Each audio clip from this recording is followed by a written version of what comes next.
28 जुलाई 2025 यानी आज मंगल देवता जो ग्रहों के सेनापति हैं कन्या राशि में गोचर करने जा रहे हैं। कन्या राशि बुद्धि, विश्लेषण, व्यवस्था, व्यवहारिकता और सूक्ष्म निरीक्षण की प्रतीक है। मंगल जो ऊर्जा, साहस, युद्ध, क्रांति और क्रियाशीलता के कारक हैं। जब यह कन्या की पृथ्वी तत्व युक्त विश्लेषणात्मक और सहज प्रकृति में प्रवेश करते हैं तो उसकी ऊर्जा दिशा बदलती है।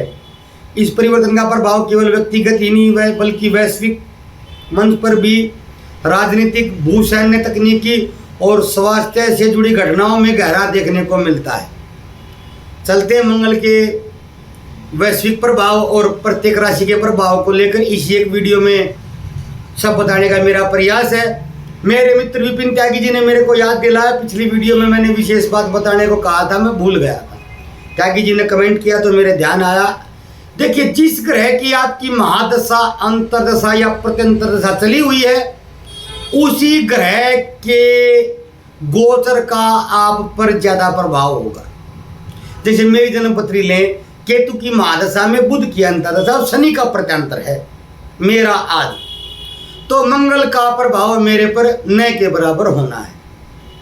वैसे सूक्ष्म और प्राण में होता है थोड़ा बहुत, लेकिन वो इतना प्रभावी नहीं होता है कि उस पर हम ध्यान दें या चिंतन करें।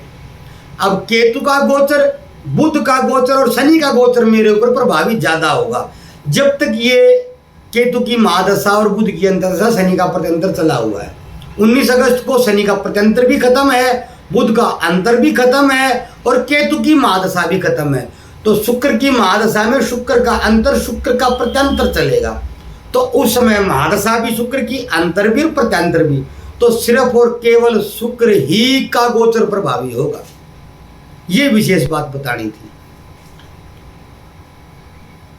वैश्विक स्तर पर संभावित प्रभाव, युद्ध, सैन्य गतिविधियां और रणनीतिक परिवर्तन।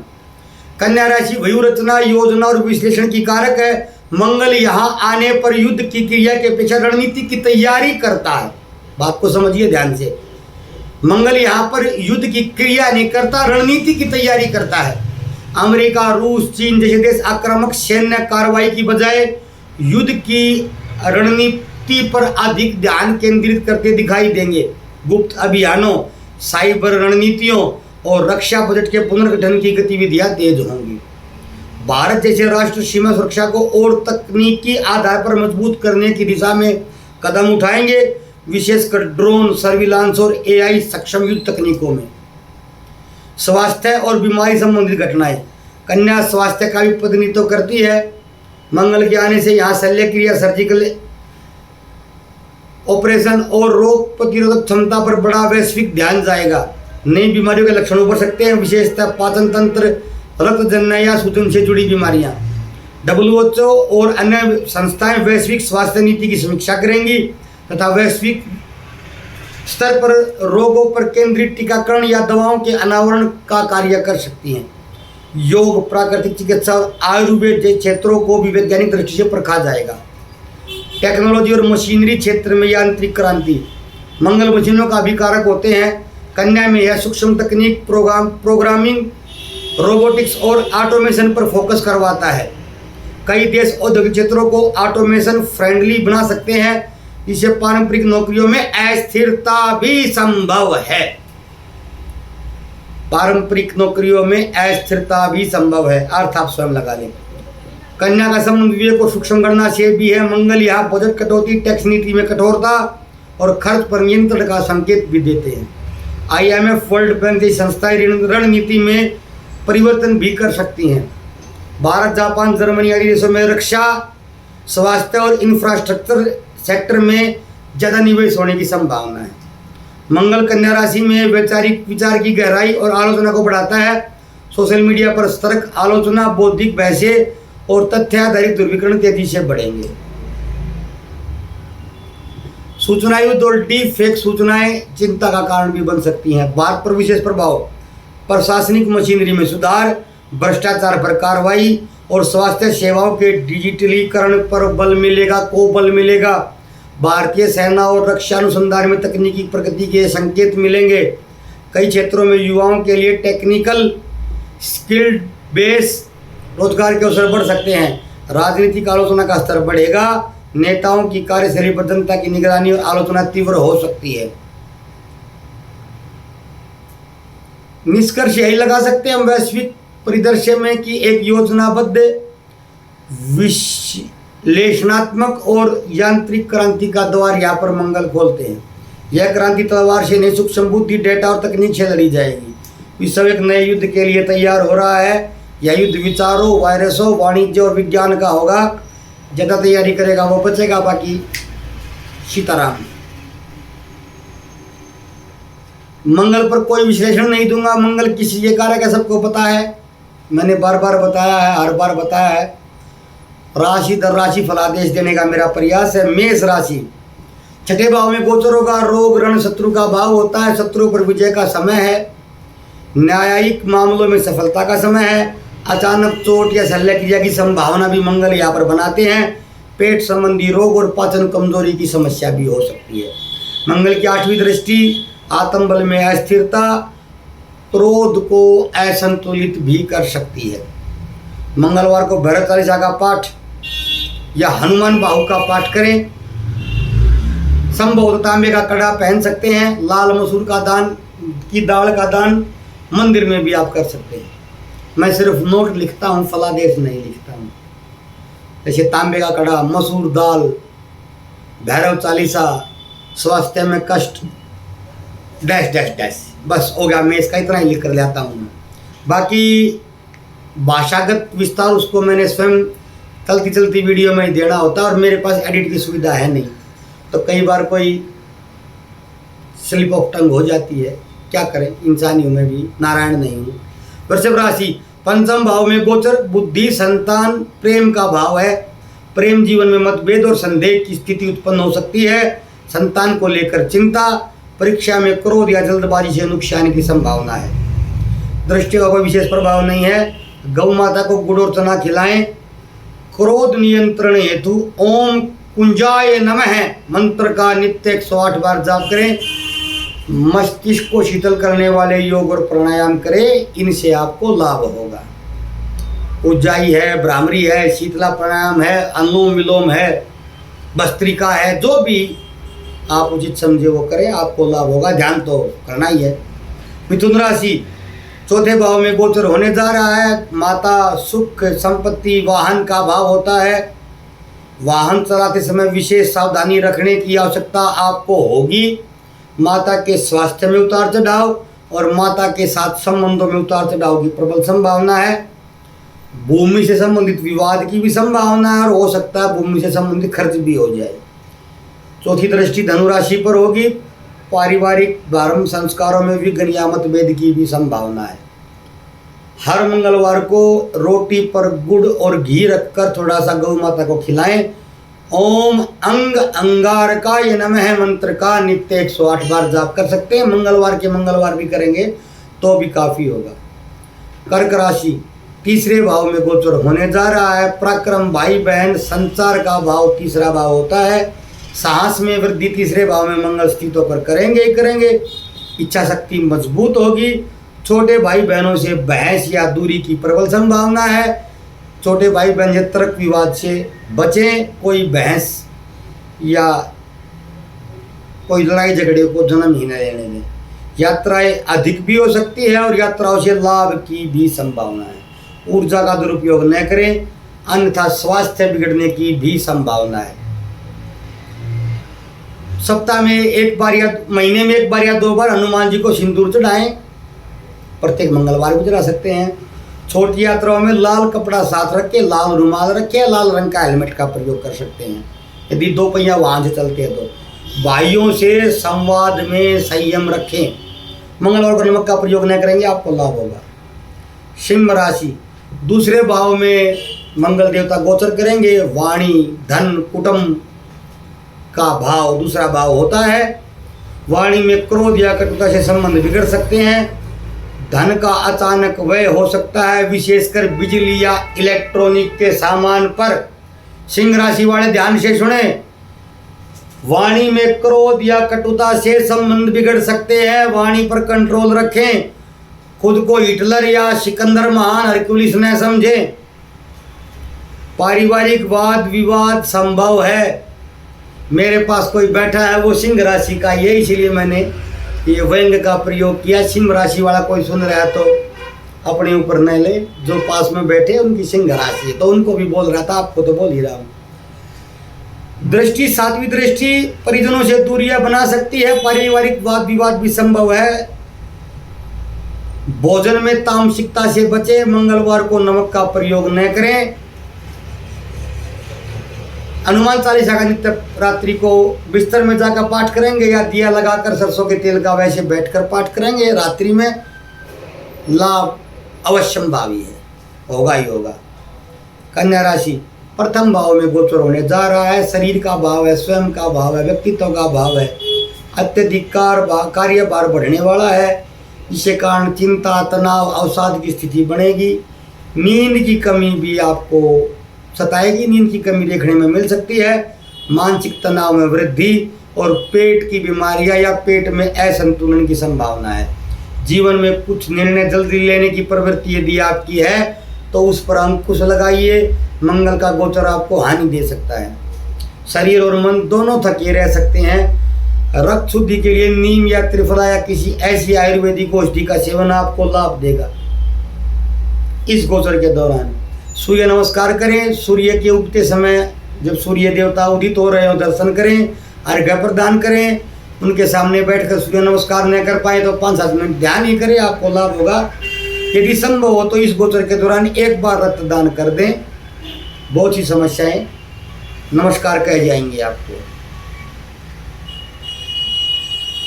अब है तुला राशि। द्वादश भाव में गोचर हो रहा है। द्वादश भाव विदेश का भाव है। खर्च, रहस्य, उपेक्षा, हानि, मोक्ष का भाव भी इसी को मान सकते हैं हम। लेकिन मोक्ष रेखा से नहीं होता है, मुक्ति मंडी में नहीं मिलती है, इतनी सरल नहीं होती है। फल अचानक खर्च बढ़ेगा ही बढ़ेगा। हो सकता है खर्च दवाइयों औषधियों पर ज़्यादा हो। वाहन से जुड़ी हानियाँ खर्च भी संभव है। नींद की समस्या सताएगी। अनिद्रा या क्रोध युक्त स्वप्न भी आप देख पा सकते हैं। सपने में, नींद में आपको भय भी महसूस हो सकता है। मानसिक थकान, विदेश यात्रा की तैयारी या योजना आप बनाएंगे। परोपकारी कार्यों में सफलता संभव है, लेकिन लाभ में विलंब की संभावना भी है। धार्मिक यात्राएं भी होंगी, परंतु यात्राओं में कठिनाई या रुकावट का दौर भी होगा। मंगलवार को एक तांबे का सिक्का बहते पानी में प्रवाहित कर दें। कल ही कर दें या कभी भी कर दें, लाभ होगा। ओम भौम भौमाय नमः बीज मंत्र का आप जाप कर सकते हैं। एक ऐसा उपाय बता रहा हूँ जो न अंधविश्वास है, न टोना है, न टोटका है, न जादू है, न मंत्र है। पैरों में तेल की मालिश करके सोए नित्य रात्रि को, नारियल के तेल की, आपको लाभ होगा ही होगा। करके देखे फिर बता देना अगले गोचर में। मैं यहीं अगला गोचर भी लेकर आऊँगा। अन्य किसी के गोचर में तो बताना नहीं। कभी मैं शुक्र का या सूर्य का लेकर आऊँ, आप मंगल के बताने लगे। अगले मंगल के गोचर में आप बता सकते हैं कि कैसा रहा, कैसा नहीं रहा, क्या महसूस किया। वृश्चिक राशि लाभ भाव 11 भाव में गोचर हो रहा है। मित्र, महत्वाकांक्षा और लाभ का भाव है। पराक्रम के बल पर लाभ मिलेगा, लेकिन मित्रों से वाद विवाद की प्रबल संभावना बनी हुई है। तकनीकी क्षेत्रों में लाभ या पदोन्नति के भी संकेत हैं। प्रेम संबंध या संतान संबंधी मानसिक उलझन भी हो सकती है। पुराने अधूरे प्रोजेक्ट कोई प्लान पड़ा हुआ था, उसमें सफलता के संकेत भी हैं। मित्रों से वाद विवाद न करें, सचेत रहें। हनुमान जी को गुड़ चने का भोग लगाए या किसी बंदर को खिला दें। किसी भी निर्धन व्यक्ति को लाल दाल का दान आप कर सकते हैं। मित्रों से अहंकार या वाद विवाद से बचे, सबसे सटीक उपाय यही है। धनु राशि 10वें भाव में गोचर हो रहा है। 10वां भाव कर्म का भाव है। कार्य क्षेत्र, सामाजिक उन्नति, प्रतिष्ठा का भाव होता है। कार्य में तीव्र सक्रियता तो बढ़ेगी, लेकिन निर्णय में जल्दबाजी से आपको विशेष सावधान रहना है। वरिष्ठ अधिकारियों से मतभेद की संभावना भी है। नई योजनाएं प्रारंभ होंगी, परंतु स्थायित्व में कमी रह सकती है। धर्म के नाम पर विवाद या वैचारिक द्वंद्व की संभावना है, इससे बच जाएं। माहौल ऐसा ही है। करियर में अचानक बदलाव या स्थानांतरण के संकेत भी बन सकते हैं। नरसिंह कवच का पाठ सप्ताह में एक बार कर पाए तो आपको 100% लाभ होने की संभावना है। हनुमान जी के मंदिर में जाएं, थोड़ा सा चरणों से सिंदूर लेकर माथे पर तिलक करें, सरसों के तेल का दिया भी आप लगा सकते हैं। मंगलवार को शाम को दोपहर के बाद हनुमान जी के मंदिर में जाना चाहिए, ये मान्यता है। उपाय करें, आपको लाभ होगा। मकर राशि, नवम भाव में गोचर हो रहा है। भाग्य, धर्म, गुरु, विदेश संबंधित कार्यों का भाव है। यदि दशांत दशा ने यश कर दी है तो विदेश यात्रा की तीव्र संभावनाएं मंगल बनाएंगे, लेकिन दस्तावेज एवं संबंधित बाधा भी उत्पन्न हो सकती है। विदेश से कोई बिजनेस कर रहे तो वहां से लाभ की संभावना भी है। गुरुजनों वरिष्ठजनों से वैचारिक मतभेद की संभावना भी बनेगी। धार्मिक अनुष्ठानों में रुकावट या गलत सलाह का प्रभाव भी पड़ेगा। भाई बहनों से जुड़े आर्थिक विवाद मनमुटाव की संभावना भी है। सप्ताह में एक बार मौन व्रत करें। मंगलवार को कर ले, गुरुवार को कर ले, या सुविधा हो तो रविवार को ही कर ले, लेकिन कर ले। ओम भोम भोमाय नमः बीज मंत्र का जाप करें। पीपल को जल अवश्य दे, आपको लाभ होगा। कुंभ राशि, अष्टम भाव में गोचर हो रहा है। यदि मंगल की महादशा अंतर या प्रत्यंतर है, विशेष सचेत हो जाएं। घंटा बजा दिया मंगल ने। रहस्य, शोध, दुर्घटना, गुप्त शत्रुओं का भाव है। अचानक चोट के संयोग संकेत मंगल देवता बना रहे हैं, संभावनाएं बना रहे हैं। ऑपरेशन या गुप्त रोग की भी संभावनाएं हो सकती हैं। क्रोध पर नियंत्रण रखें, नहीं तो मानसिक विषाक्तता, मानसिक अवसाद, डिप्रेशन, तनाव, एंजाइटी के योग भी मंगल देवता बना सकते हैं। जीवन साथी या साझेदारों से संबंधों में तनाव के योग की भी संभावनाएं हैं। धार्मिक संस्थानों या परंपराओं से निराशा भी आपको हो सकती है। आप नास्तिकता की ओर जा सकते हैं, लेकिन ये समय टेम्परेरी होगा, कृत्रिम होगा, कुछ समय के लिए होगा। आध्यात्मिक रूप से मैं आपको सलाह दूँ, तपस्या तप साधना के लिए समय उपयुक्त है। हनुमान जी के मंदिर में प्रत्येक मंगलवार को सरसों के तेल का दिया लगाएं। लाल चंदन का तिलक अपने माथे पर करें, आपको 100% लाभ देगा। मंत्र ओम रुधिरांगाय हुम फट का जाप आपको 100% लाभ देगा। नित्य करें, सप्ताह में एक बार करें। मंत्र पुनः उच्चारण कर दे रहा हूँ, विशेष मंत्र लिख कर लाया था आपके लिए। ओम रुधिरांगाय हुम फट। मीन राशि, सप्तम भाव में गोचर हो रहा है। विवाह, साझेदारी, सामाजिक संबंध का भाव है। वैवाहिक जीवन में संघर्ष और विवाद के योग बनेंगे। मेरी है मीन राशि। व्यापारिक साझेदारी में क्रोध के कारण वाद विवाद हो सकता है। हमारा कोई बिजनेस पार्टनर ही नहीं है तो उसकी समस्या हमें खत्म है। मेरी जन्मपत्री ऐसी ही है। सप्तम भाव में सिंह लगन की मेरी जन्मपत्री है। सप्तम भाव में राहु मंगल का योग है, अंगारक योग बना हुआ है। मैं शोर्ट टेम्पर था तो साधनाओं के कारण कुछ कंट्रोल किया है, बहुत कंट्रोल किया। अब तो वो स्थिति बनती नहीं है, लेकिन मैं पहले ही पार्टनरशिप के बिजनेस से दूर रहता हूँ। और कहीं हो भी जाए तो मैं सोच लेता हूँ कि डूब भी सकता है भैया। मेरा ही भाग्य है, भाग्यवश में भोक्तव्यम तो रोना का ही है। आत्मविश्वास और विवेक दोनों की परीक्षा का समय होगा। स्थायित्व की संभावना कम है, विशेष सचेत रहिए। प्रत्येक मंगलवार को सिंदूर मिश्रित तेल से हनुमान जी की पूजा कर सकते हैं। साझेदारी या दाम्पत्य जीवन में अहंकार न लाएं। भोम गायत्री मंत्र का जाप आपको लाभ देगा। ये था मेरा मेष राशि से लेकर मीन राशि तक का विश्लेषण और वैश्विक स्तर पर फलादेश, दोनों तरह के मैथिली ज्योतिष पर भी और जातक ज्योतिष पर भी फलादेश देने का मैंने आपको प्रयास किया। उपवास चले हुए हैं और अब जब तक स्वाति नक्षत्र नहीं आ जाता है मैं जल पर उपवास करता हूँ। आज से जब तक स्वाति नक्षत्र शुक्रवार को खत्म होगा, शुक्रवार को स्वाति नक्षत्र है, अष्टमी है, तब तक मैं जल पर ही हूँ। तो मेरी वाणी थोड़ी लड़खड़ा भी गई होगी, गला सूख भी रहा था, क्योंकि 20 मिनट बोलना भी सरल नहीं होता है। तो खैर इस विषय को आप इग्नोर करें। मैंने आपको बता दिया है मेरी स्थिति 4-5 दिन अब ऐसी ही रहेगी, लेकिन वीडियो मैं नित्य ही बनाऊंगा।